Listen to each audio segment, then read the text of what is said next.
The topic of my presentation today is 351 silicon SOAs TFP-DBR lasers realized using microtransfer printing.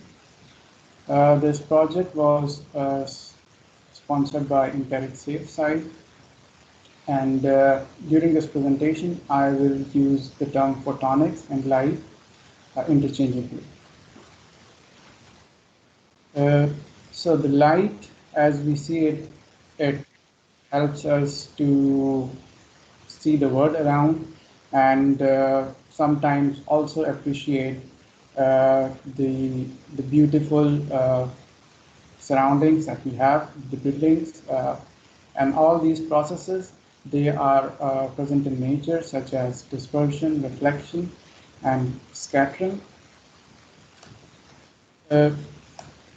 One of the marvels of light is that it interacts with matter at every scale, from the massive bodies such as black holes to the vibrational modes of gas molecules. And how do we understand light? Light is an electromagnetic, is understood as an electromagnetic field, and these fields are orthogonal in nature.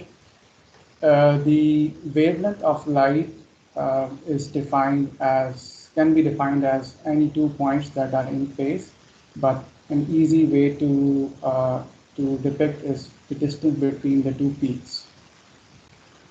The electromagnetic spectrum is very diverse, and broadly it can be categorized in different sections such as radio waves, microwave, infrared, visible light, which we normally see, ultraviolet, and X-rays and gamma rays. All of these different portions of electromagnetic spectrum have their own applications, and they are useful in one way or the other. If we examine different sources of light, which we normally see, so the sunlight is very broadband. It consists of mainly UV portion, the visible portion, and the IR portion of the electromagnetic spectrum. A warm blue LED, a warm LED bulb can have a very narrow spectrum as compared to the sunlight, and it mostly includes the visible part. Laser diode is often referred to as a monochromatic light source, and it is just a single line in an electromagnetic spectrum.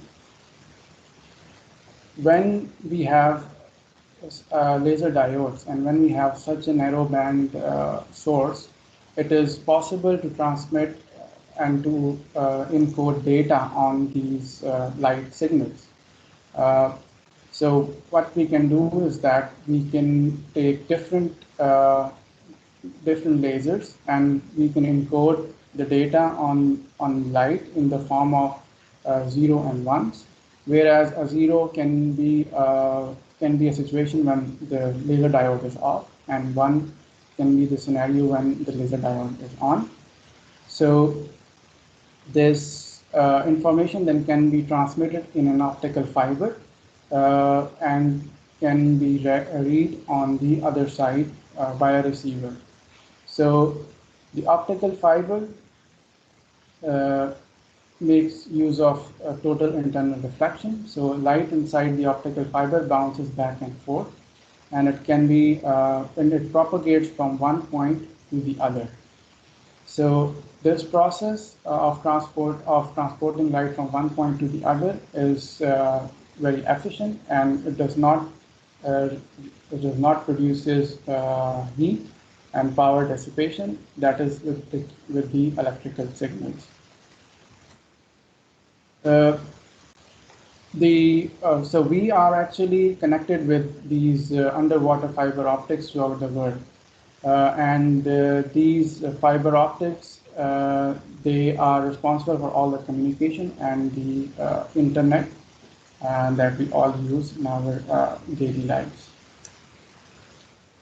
But light can not just only be propagated in an optical fiber, it can also be confined in planar structures, which we can call a waveguide, such as this one.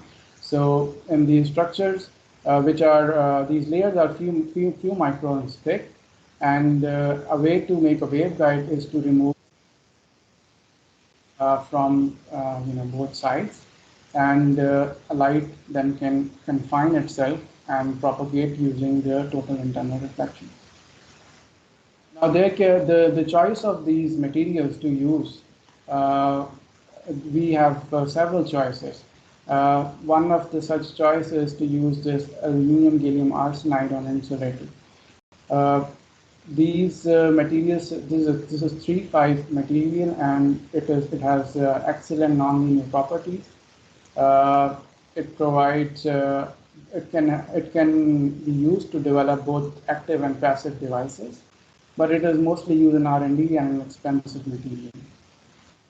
Similarly, we also have an option of lithium navigator on insulator.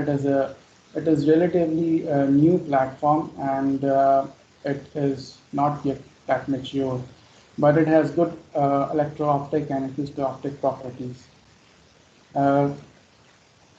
Similarly, we also have a silicon nitride platform. The silicon nitride is CMOS compatible, which means that it's compatible with the semiconductor industry and the processes that is used for electronics chip manufacturing. It is a relatively mature process, and one of the advantages of silicon nitride is that it has a very low propagation loss. So which means that when light propagates inside silicon nitride, the loss is low. But one of the disadvantages is that it has a large band radii because confinement, the index contrast is low between the silicon nitride and the silicon oxide. So you need larger band radii. Silicon on insulator is another popular platform that is also CMOS compatible, and it has a very mature ecosystem. It allows for the monolithic integration of the photonic and electronic devices. But one of the problems with silicon insulator is that the light sources cannot be developed very efficiently because it is an indirect bandgap material. The silicon nitride and silicon insulator are mostly referred to as silicon photonics. But why do we want to go on chip? Is we are a data-hungry society. In just 1 minute, we consume a lot of data, and we produce a lot of data using all of these applications that we are using every day. This data is stored in huge data centers, and it has to be transferred between different servers, and that data transfer, it generates heat and consumes power. To give some numbers, these numbers are from 2018. The global electricity demand the global electricity demand 2018 was 20,000 terawatt hours, and data centers they used 200 terawatt hours, which is 1% of the total global electricity demand. And similarly, the ICT, which includes all wired and wireless networks and electronic devices, the demand for the electricity was 2,000 terawatt hours, which is 10% of the total electricity demand. And the forecast is that all of this demand will actually grow exponentially, because with time we have more and more applications, and more devices will be connected to these services. So the demand will increase exponentially for both data centers, for the networks, and also for consumer electronics. Just to put in context, a 60-minute video, when it is streaming on Netflix, it produces, so that it requires around 350 kilojoules of energy, which is actually the same amount of energy which a 75 kg person would need. So if he wants to run 1.1 kilometer. So this means that if you have to produce this energy by running, then you will have to run around 1.1 kilometers. But why do we want to go on chip? So the question is, as I mentioned before, that when we use optical communication, the transmission of a light from one point to the other is very efficient. It does not lead to power dissipation. And going on chip allows us to produce these very small, low power, inexpensive, pluggable optical modules. These optical modules can be connected to these servers in the data center, and using optical fibers, the data can be transferred between the servers and also within the racks. However, in recent times, the connection that basically the trace that connects the optical module, this pluggable optical module, and the switch has become a bottleneck, and it consumes a lot of power. So the industry is actually moving towards co-packaged optics, which means that the optical module and the ASIC switch, they are packaged together. Last year, Intel demonstrated this 1.6 terabyte per second silicon photonics engine with its 12.8 terabyte per second programmable Ethernet switch. If we look at the trend, the switch data rate has been increasing, has been doubling every 2 or 3 years from 2017. And same holds for the transceiver data rate. The transceiver data rate is also approximately doubling. And we can actually extrapolate that what will happen in the future, because the Moore's law will continue. So, which means that the transistor density will keep on growing, and as these technological process nodes are developed. So currently, if you see that this switch ASIC is developed using a 7 nanometer technology node, and 5 nanometer technology node is already under production, and other technology nodes are being developed. So this trend will continue. Similarly, for the transceivers, there are technologies being developed, such as the one which I will discuss in the presentation, which will make these modules more faster, smaller, and cheaper, because we will actually make the use of the 3-5 expensive material more efficient. So there's one more thing that we can try to extrapolate here, is that the industry started with pluggable modules, and recently it has moved to co-packaged switch ASIC. So in the future, there would be more intimate integration between the optical modules and the switch electronics. And this actually calls for a development of integration technology that is modular in nature, which means that it should allow the photonic devices and the switch electronics to be processed in their respective nodes, but could be integrated using this integration technology. There are the optical communication is not the only application. Recently, the LiDAR market is becoming more popular. So what is a LiDAR? It is basically the technology that people are developing to allow us, or to allow the cars to become more autonomous. So this would allow the cars to drive themselves. So what a LiDAR does is that it transmits an optical signal which is modulated. The frequency of the signal it varies, it varies, and when it strikes the object, it reflects back. This allows us to basically calculate the distance of the object from the LiDAR, and it can also allow us to calculate the velocity of the object. So the FCW LiDAR generates a point cloud as shown here in this image. This point cloud can then be used to sense and to drive autonomously. Currently, these LiDAR sensors are bulky and they require expensive optics. And they also need to be clean as shown in this image.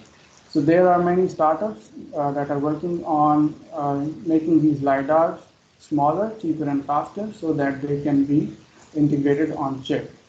When integrated on chip, they could be easily installed within these headlights. And obviously, when you have LiDAR on chip, you can put them inside smartphones. Apple last year has incorporated LiDAR scanner in their iPhone 12 Pro, which actually gives us a more accurate sense of depth. So it allows you to get involved in this, get involved with the environment, and to use the AR, augmented reality applications using their phones and these iPads. The photonic application recently that is also developing is in the healthcare market segment. So there are companies like Roelkens, they are developing the smart watches and these bands, fitness bands. And these bands, they incorporate these optical chips that monitor the vital biomarkers. Other companies such as Indigo, they are developing continuous glucose monitoring systems. So they are developing sensors that can be connected to the user, and then the data can be shown in using an app on a mobile phone. Similarly, there's one more startup that I want to mention here is the Flawless Sensor Technology. They are developing this transdermal sensing of blood for glucose, lactate, and ethanol. So all these applications, they use silicon photonics. However, to develop these applications, as I mentioned, you need both the sources such as lasers, and so one of the platforms that can be used to fabricate these photonic devices is this IMEC 50G platform. So this platform is basically designed for 1.3 and 1.55 micrometer communication window. So this is the wavelength of light that it is designed for. So this allows for co-integration of various building blocks, and currently it is available on a 3 millimeter wafer size. There's one thing that is missing in this platform is the 351 silicon integration, which allows actually to integrate lasers and amplifiers, which are essential for making the products that I have mentioned before.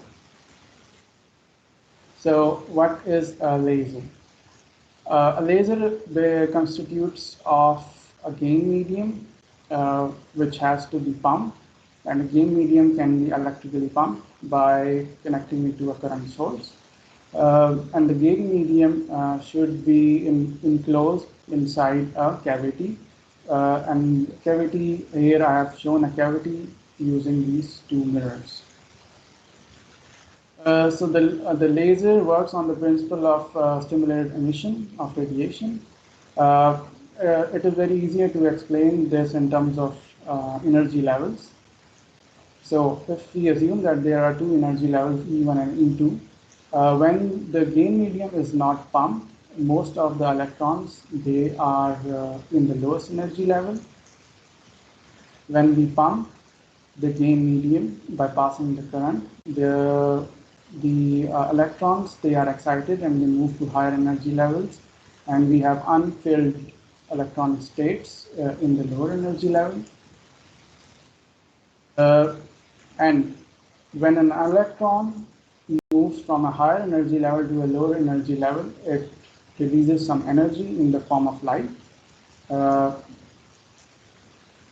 And if we also add an electron into this equation, we get stimulated emission. So a stimulated emission is directional, and the photon that is emitted is coherent and identical to the photon that is at the input. What happens that these photons, they go back and forth inside the laser cavity, and then the light is emitted from one of the sides. So this one particular mirror can have lower reflection, and it can allow some of the light to couple out of the cavity. Similarly, a semiconductor optical amplifier is just an amplifier, and if we have a signal such as this one at the input, the signal will be amplified at the output. So, for example, if we have a monochromatic light source such as this one, and when it passes through a gain medium which is electrically pumped, at the output we see that the power we have is amplified, and we also have some amplified spontaneous emission. So there are many technologies that exist to integrate the 3-5 materials, which are important to make light sources and amplifiers, because silicon is not a good material to develop these devices. One of the technology is a flip chip technology. In flip chip, we basically used developed laser, and we integrate it into the on the chip, on the silicon photonics chip, and the light can be either butt coupled or it can be coupled using a grating. So other technology is optical bench. In this technology, a laser diode is actually integrated in this package, and the light from the laser diode is coupled using the ball lens into the silicon photonics chip through a grating coupler. Wafer bonding, in wafer bonding technology, the 3-5 wafers, they are bonded on a large silicon wafer. So normally these 3-5 wafers are smaller in size as compared to the silicon wafers, and they are also expensive. So in using the wafer bonding technique, you can bond several of these wafers on a silicon photonics wafer and then process them. But similarly, the die-to-wafer bonding technology is quite similar to the wafer bonding technology. Here we don't bond wafers, but we dice the 3-5 wafer into smaller sizes, and then we can bond them on the silicon photonics.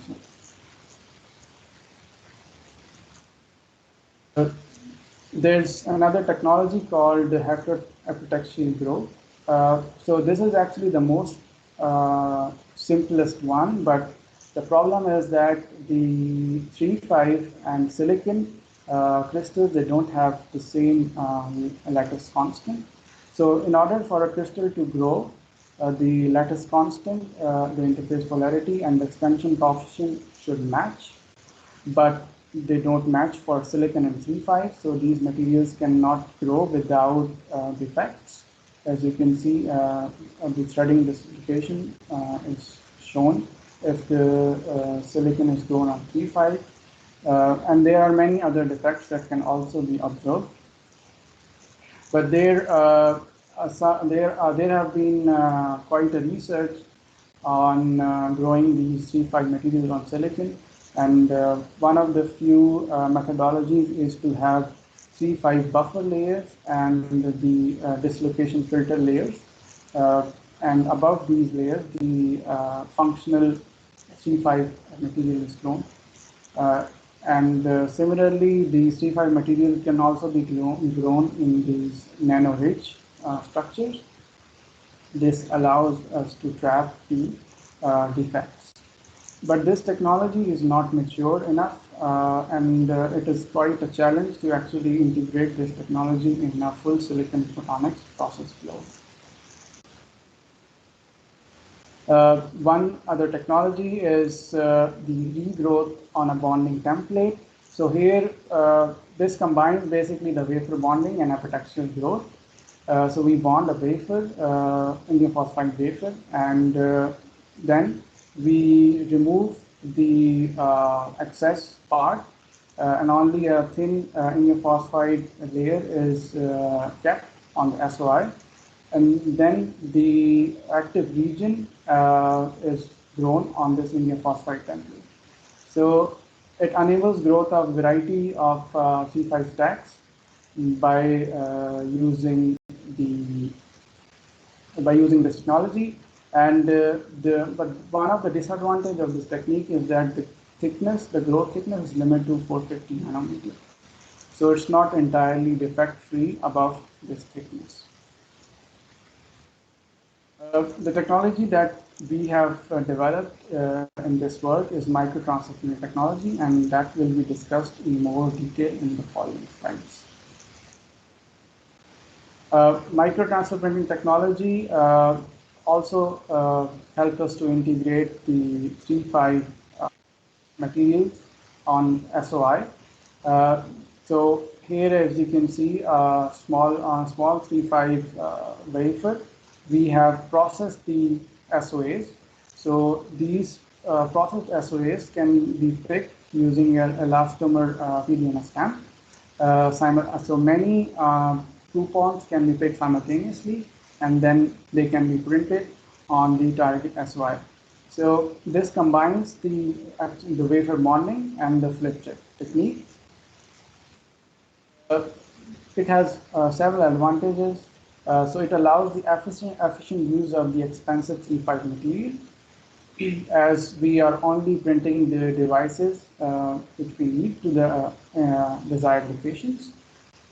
Plus, if you can see here, so normally if you want an SOA can have 45 micrometer wide, and it can be 1400 micrometer length.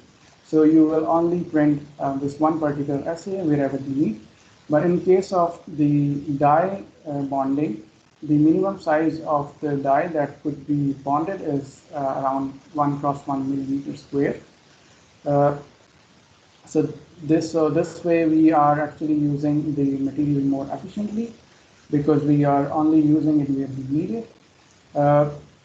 And other is that the devices with different epitaxial layer stacks. So here I have only shown one C5 wafer, but you can have several other C5 wafers with different layer structures, and they can be integrated using the same elastomer stamps on wherever we want on the target wafer. So this technology has an advantage that you can integrate the microtransfer printed devices in a complex foundry process without the modification of their front end and back end processes. Because normally these processes are very complex, and to integrate another technology into these processes is a challenge. So that only requires to open it only requires that we have to open, we need to have an opening at the back end, and in that opening you can print the coupon. So the process flow of microtransfer printing, it involves that we should have release layer incorporated underneath the C5 device layers.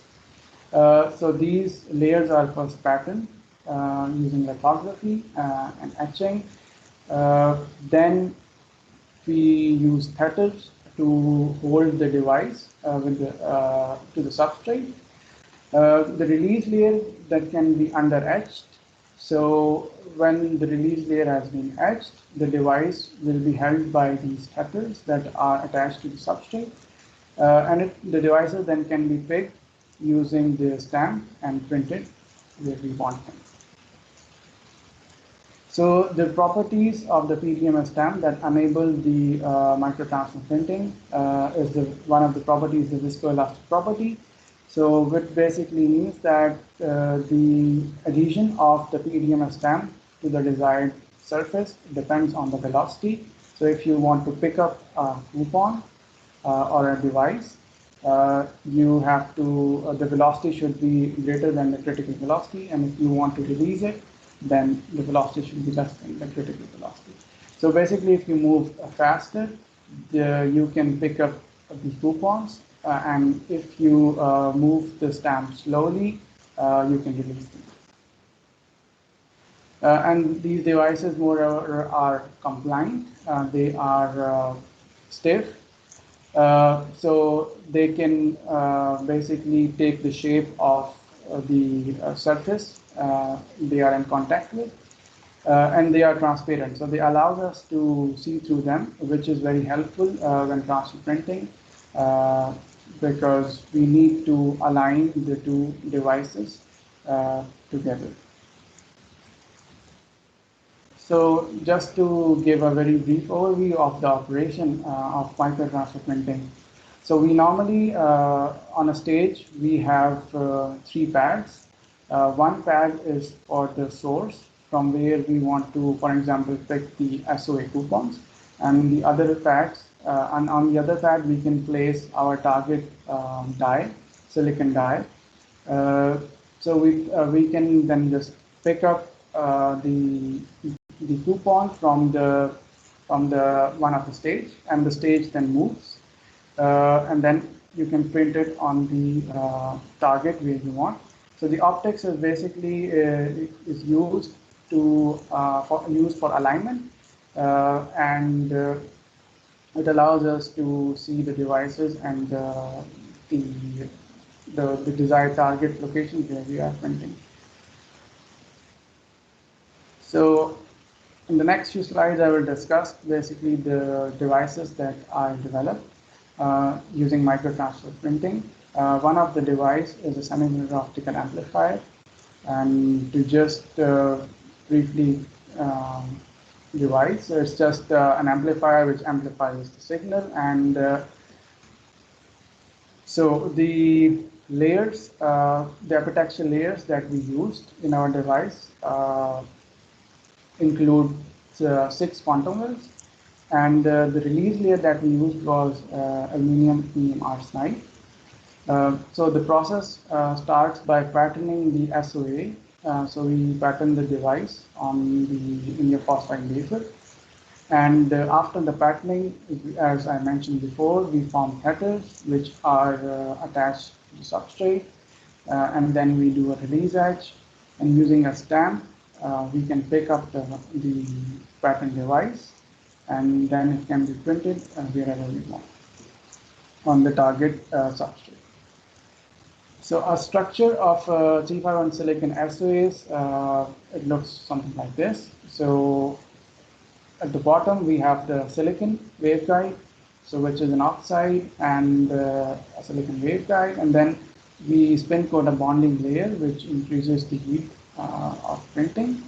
We normally use BCD. And then this SOA, it consists of 2 main sections, a straight gain section and an adiabatic taper. So these adiabatic tapers actually, they help to efficiently couple light from the gain section to the silicon waveguide underneath. So when we are printing these process devices on top of each other, one of the problems that we have is the misalignment.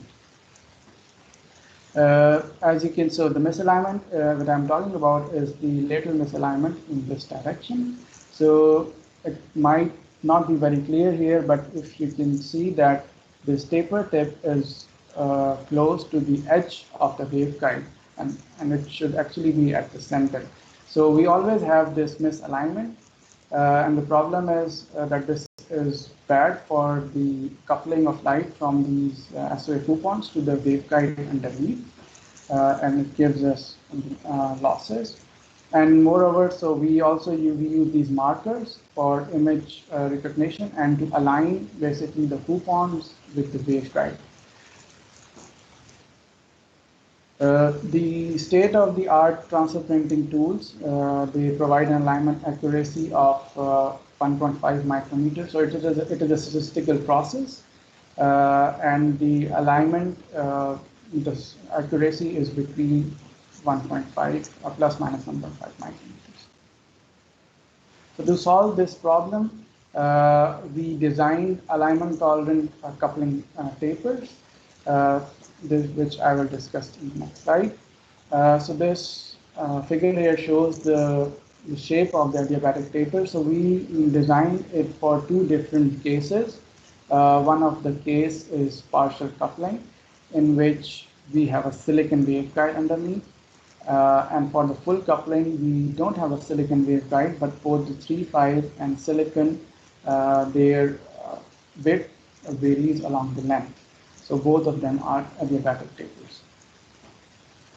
So these tapers have very good alignment tolerance, and they could perform well. So the decoupling efficiency of these tapers is above 0.3. So the loss is less than 0.3 dB for a misalignment of 1 micrometers. So using these tapers, we then designed the 3.5 silicon SOA. So here again, I'm talking about two different designs. In the full coupling design, we don't have a silicon waveguide. So as you can see in the cross section, so we only have the 3.5. There is no silicon waveguide underneath. And so basically what happens is that the light couples from one of the grating couplers into the chip, and then it goes to the gain section. It gets amplified, and it goes out from this adiabatic taper, and then we can measure it again, and it is coupled out of the chip using the other grating coupler. So the second scenario or the second design that we developed was partial coupling. In this, we have a silicon waveguide underneath, as I already mentioned. So later we did these simulations there, and we found out that our full coupling design, it actually works for both the cases when we have a silicon waveguide and when we don't have a silicon waveguide. So we decided to only use the full coupling design. As you can see, it has a very good coupling efficiency versus the lateral misalignment for different waveguide widths. And it also has a good rotational misalignment. So now I will discuss the processing steps of an SOA on the indium phosphide substrate. So we start with these layers on a die, and we first remove the topmost layer, which is the sacrificial layer. We deposit the silicon nitride, which acts as a hard mask, and then we do the etching of the P cladding, and then we etch the quantum wells, we passivate, we deposit the N metal, and then we passivate again with the DCV and silicon nitride. Then we deposit the P metal. After that, we etch back, we expose the release layer, we form encapsulation, we release the device, and then these devices are ready to be picked. So here I am showing these processed devices in a dense arrays. This is the zoomed in image of these devices. So this is how they look like. We have this P metal, N metal, and so this is the adiabatic paper.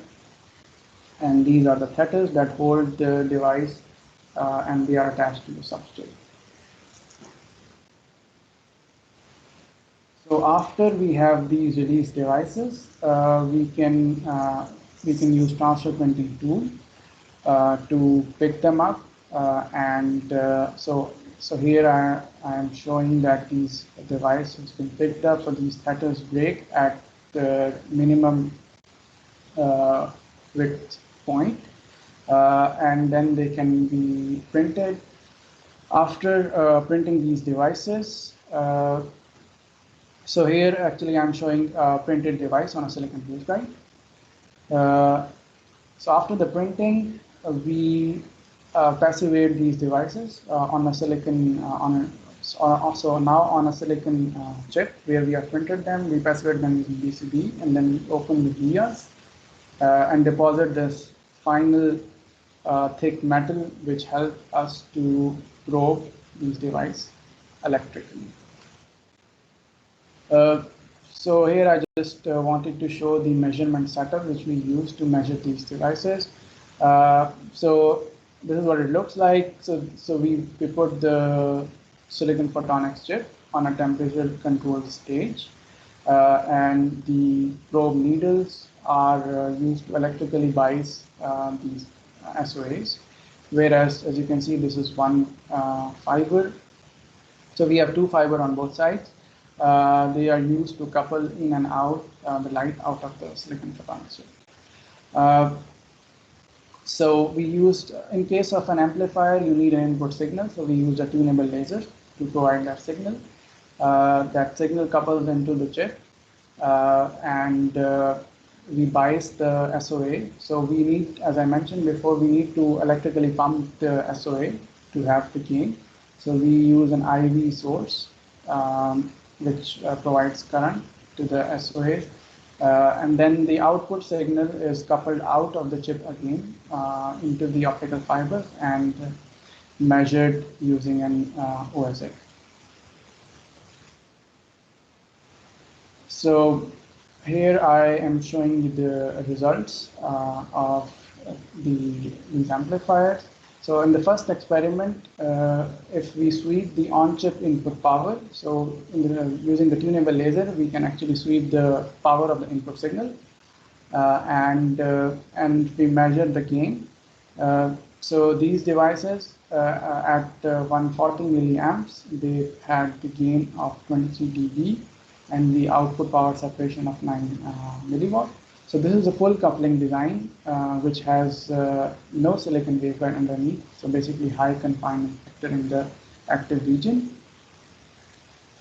And in the other designs, which I am referring to here as partial coupling, so these designs have a low confinement factor in the quantum wells, and they could provide at 160 milliamps, 17 dB of on-chip small signal gain, and output power saturation of 70 milliwatts.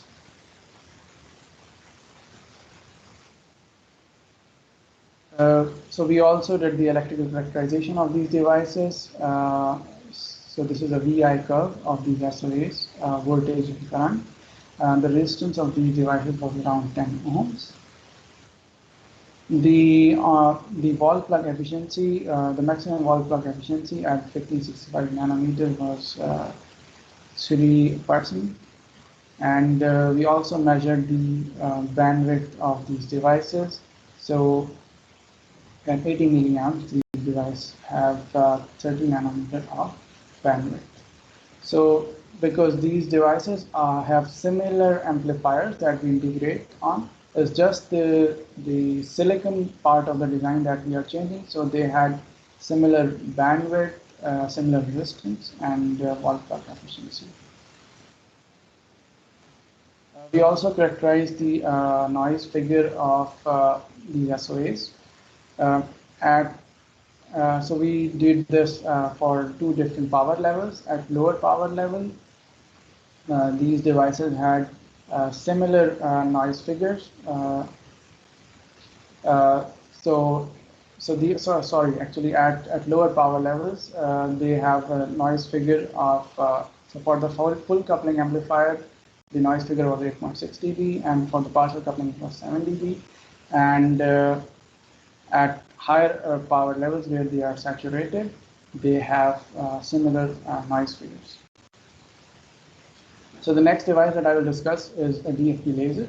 So as I mentioned before, a DFB laser is just a gain medium with, which is enclosed in a cavity. So the design of the DFB laser is shown here. So we use the same amplifiers, which I have discussed previously. And the only difference is that now we also have a grating pattern in the silicon. So here on the right, this is the SCM image of the DFB grating that is patterned on silicon. This is the cross section. So the etch depth of these grating was around 25 nanometers, and the silicon waveguide was 3 micrometer wide. And we again used the adiabatic alignment tolerant tapers that I discussed before. So this SOA that I've used here was 950 micrometer long, and the drifting length was 500 micrometer. So basically this grating acts as mirrors, and this provides feedback for lasing. So the process flow for the DFB laser is quite similar as the one that is for the amplifier. So this here, so we start with a processed SOA, and we do the same process. We form theta's, we release the SOAs, and then we pick up them and we print them on our DFB SOI chip. We passivate the whole chip, and then we deposit the metal for electrical contacting. So this is the final image of a DFB laser chip. And this is the image for when a coupon is printed on a silicon waveguide. I have shown this before. So the performance of these lasers is shown here. They have a series resistance of 8 ohms. The threshold current for these lasers was 60 milliamps, and single-sided output power was 3.7 milliwatt. So one thing with the DFB laser is that when you tune the current, the spectral peak, it moves towards the longer wavelengths, and the tuning the tuning was around 1.4 nanometer because of the sweep of bias current, and the side mode suppression ratio was 33 dB. So we have some problem with DFB lasers that not all of the devices were single mode, which means that in some of the devices we saw multiple peaks at a particular bias current. So these peaks were because of the presence of multiple higher order modes in the CFAX silicon waveguide. To solve this problem, we did some modifications to the original design. We reduced the etch depth of the silicon waveguide to 20 nanometers. So before it was 180 nanometers. So for example here, I'm showing that the etch depth of this waveguide is 20 nanometers. And so when we reduce the etch depth, the light is mostly confined in the silicon as shown here. This is the mode profile. So then the gratings are very strong. So to reduce the kappa of the gratings, we patterned the gratings on a 50 nanometer thick silicon nitride, which was deposited on the silicon waveguide. So this is the cross section, the side cross section of this device. So you can see the silicon nitride gratings on silicon, and then the 3,5 active region on top. So to couple the light from this 20 nanometer edge depth to the 180 nanometer edge depth, we need more transition, otherwise there will be loss. So here I am showing the SEM image of this mode transition, which is just that the waveguide width increases to a point where the mode coupling between these two edge depth is very high. So a 99% mode coupling was calculated using simulations.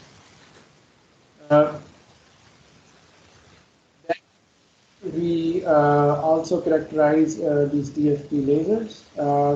So as you can see that these lasers have a threshold current of 80 milliamps, which is higher than our previous devices, but they showed very good slope efficiency of 0.27 watt per amps.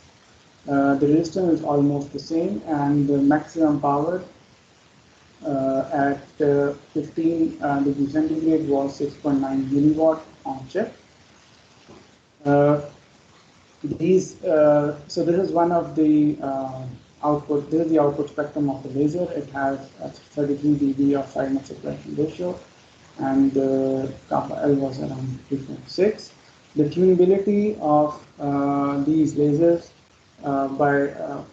with respect to the bias current sweep was 0.0135 nanometer per milliamp. And similarly, if we change the operating temperature of these devices, then the laser peaks, they also move towards the longer wavelengths, and that tunability was around 0.09 nanometers per centimeter. So finally, I will discuss the microtransfer printed DVR lasers.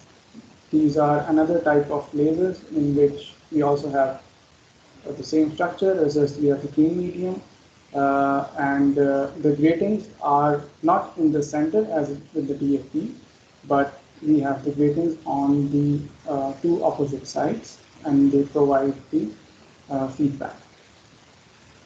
The design of the DFT or the design of this DVR lasers, so we again designed for two scenarios, full coupling and partial coupling. So it's the same that full coupling has no waveguide, and the partial coupling has a waveguide underneath. So on the right side here, I am showing you the SEM images of these devices. So this is the cross section, 3.5 cross section of the SOA, and this is the top view of the silicon waveguide, and this is the top view of the DVR grating. So we have a DVR grating here and another grating here, so which provides the feedback and light moves back and forth. So this is the top view of the whole chip. So we process several DVR lasers in array. So these are around 20 devices, and we transfer printed the basically SOAs individually on all of these structures. So the goal was actually to study the effect of microtransfer printing process on the performance of these lasers. Because this misalignment that I have talked about previously, this can induce losses in the lasers and can increase the threshold current. First, I characterized the IV curve for these devices. Because the amplifiers that are used here are same for both of the designs, so they are nominally the same resistance. Then I then I sweep the bias current, and the on-chip power is measured. So for both the cases, you can see that we have quite a spread in the threshold current for the partial coupling amplifier, for the partial coupling design as compared to the full coupling designs. So the mean threshold current for the full coupling design was around 51 milliamps, and the standard deviation was around 3.24 milliamps. But for the partial coupling, we have a much larger standard deviation. So this can be attributed to the change in confinement factor in the active region because of the misalignment. And then we wanted to actually correlate this misalignment with the threshold current values that we measured. In order to calculate the misalignment, we took pictures using a high resolution microscope. So on the first picture, as you can see here, the microscope is focused on the 3-5, but on the second picture, it is focused on the silicon waveguide. These pictures, we did some image processing and edge detection to find the the edges of the 3-5 waveguide and also the edges of the silicon waveguide. And then the center line was calculated for both of these images, and the distance basically between the center lines is the misalignment at any point along the horizontal direction. Then here I've shown basic of this experiment. So I plotted threshold current, which was experimentally measured, and then the misalignment, which was calculated using image processing. So we actually don't see any correlation between these two values, which corroborates that the alignment adiabatic tapers, they work pretty well. So within this range of misalignment, the coupling efficiency was good, and we don't see any loss due to the misalignment. So this is the last slide, and there is still a lot of work that is needed to be done. I have shown you the SOA coupons, which required depositing of thick metal after printing for electrical contacting, but we can also develop coupons with pads so that we don't have to do any processing after printing. And one of the advantages, as I mentioned before, is that we can integrate these SOAs on many complex platforms such as IC50G and the low-loss silicon nitride platforms. Moreover, this allows us to integrate devices from multiple material systems, such as lithium niobate modulators, indium phosphide lasers, and the silicon nitride waveguides on together on a single chip. I would like to thank all of you for attending this talk, and thank you for your attention.